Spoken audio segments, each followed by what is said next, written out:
The wind was a torrent of darkness upon the gusty trees. The moon was a ghostly galleon tossed upon cloudy seas. The road was a ribbon of moonlight looping the purple moor, and the highwayman came riding, riding, riding. The highwayman came riding up to the old inn door. He'd a French cocked hat on his forehead, and a bunch of lace at his chin. He'd a coat of the claret velvet, and breeches of fine doe-skin. They fitted with never a wrinkle, his boots were up to his thigh, and he rode with a jewelled twinkle, his rapier hilt a twinkle, his pistol butts a twinkle under the jewelled sky. Over the cobbles he clattered and clashed in the dark inn yard. He tapped with his whip on the shutters, but all was locked and barred. He whistled a tune to the window, and who should be waiting there but the landlord's black-eyed daughter, Bess, the landlord's daughter, plaiting a dark red love-knot into her long black hair. Dark in the dark old inn-yard a stable wicket creaked, where Tim the ostler listened.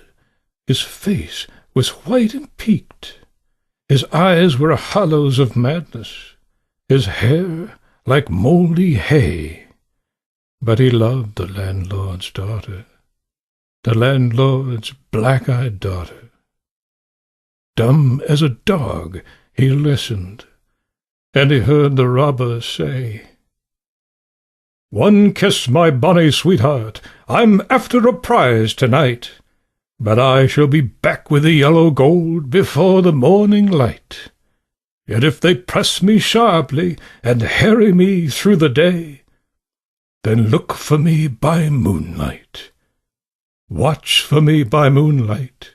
I'll come to thee by moonlight, though hell should bar the way."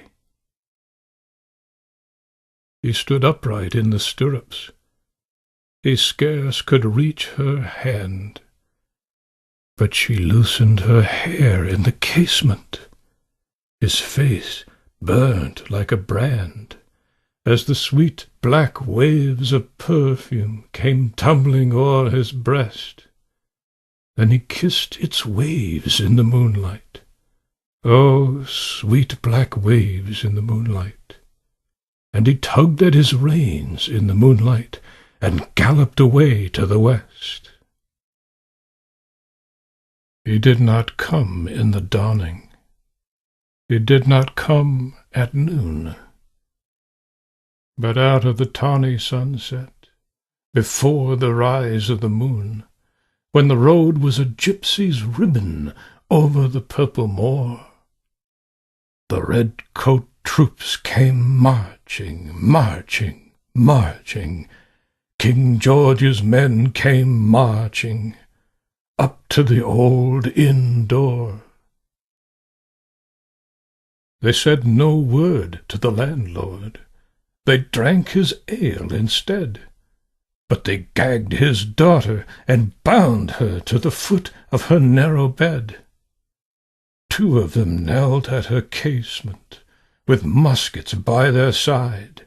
There was death at every window, and hell at one dark window, for Bess could see through her casement the road that he would ride.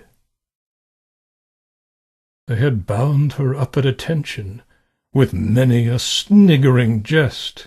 They had tied a rifle beside her, with the barrel beneath her breast. "Now keep good watch," and they kissed her. She heard the dead man say, "Look for me by moonlight. Watch for me by moonlight. I'll come to thee by moonlight, though hell should bar the way." She twisted her hands behind her, but all the knots held good. She writhed her hands till her fingers were wet with sweat or blood. They stretched and strained in the darkness, and the hours crawled by like years, till on the stroke of midnight, cold on the stroke of midnight, the tip of one finger touched it. The trigger, at least, was hers. The tip of one finger touched it. She strove no more for the rest. Up she stood at attention, with a barrel beneath her breast. She would not risk their hearing. She would not strive again, for the road lay bare in the moonlight, blank and bare in the moonlight, and the blood in her veins in the moonlight throbbed to her love's refrain. Tlot, tlot, tlot, tlot. Had they heard it? The horse hooves ringing clear. Tlot, tlot, tlot, tlot, in the distance. Were they deaf that they did not hear? Down the ribbon of moonlight, over the brow of the hill, the highwayman came riding, riding, riding. The redcoats looked to their priming. She stood up straight and still. Tlot, tlot, in the frosty silence. Tlot, tlot, in the echoing night. Near he came, and nearer. Her face was like a light. Her eyes grew wide for a moment. She drew one last deep breath. Then her finger moved in the moonlight. Her musket shattered the moonlight, shattered her breast in the moonlight, and warned him with her death. He turned, he spurred to the west. He did not know who stood bowed with her head o'er the casement, drenched in her own red blood.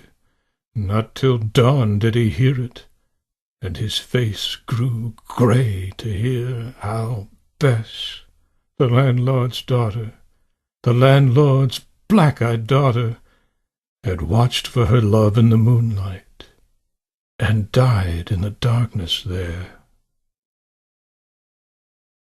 Back he spurred like a madman, shrieking a curse to the sky, with the white road smoking behind him, and his rapier brandished high. Blood-red were his spurs on the golden noon, wine-red was his velvet coat, when they shot him down in the highway, down like a dog in the highway, and he lay in his blood in the highway, with the bunch of lace at his throat. And still on a winter's night, they say, when the wind is in the trees, when the moon is a ghostly galleon tossed upon cloudy seas, when the road is a gypsy's ribbon looping the purple moor, the highwayman comes riding, riding, riding. The highwayman comes riding up to the old inn door. Over the cobbles he clatters and clangs in the dark inn-yard. He taps with his whip on the shutters, but all is locked and barred. He whistles a tune to the window, and who should be waiting there but the landlord's black-eyed daughter, Bess, the landlord's daughter, plaiting a dark red love knot into her long black